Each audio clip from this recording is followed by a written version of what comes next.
Ang sabi ni Isko Moreno, panalangin daw natin ng Presidente Bongbong Marcos para daw makapagtrabaho, parang ganon.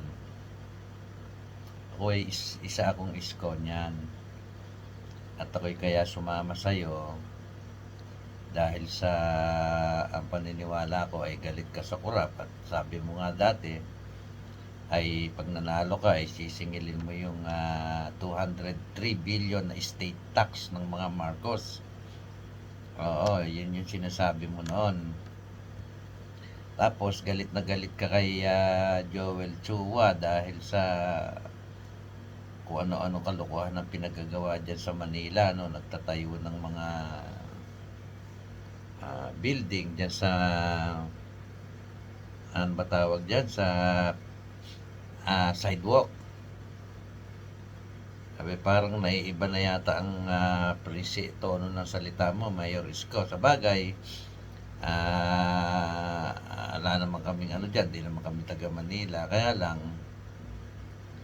huwag mo na kaming idamay, huwag mo na kaming bakit naman namin ipapanalangin yung isang tao na alam namin na magnanakaw. Baka ikaw ipanalangin namin na sana maging presidente ka in the future. Pero yung si Bongbong Marcos, huwag mo na kaming idamay dyan, mayor naman.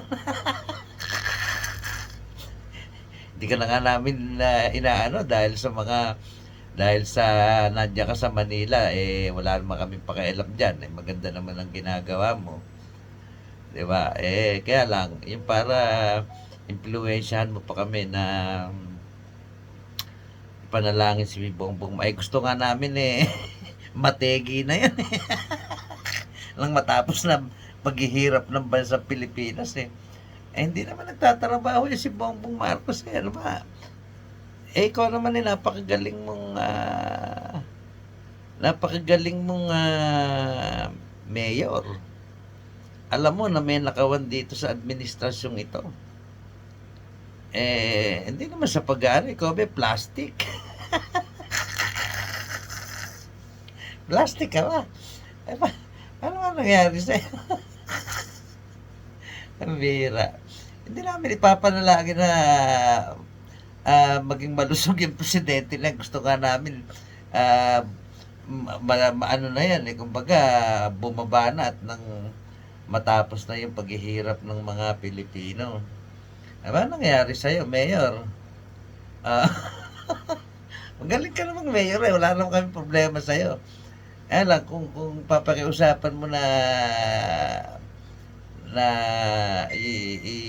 yan si Bongbong sorry. Hindi pwede.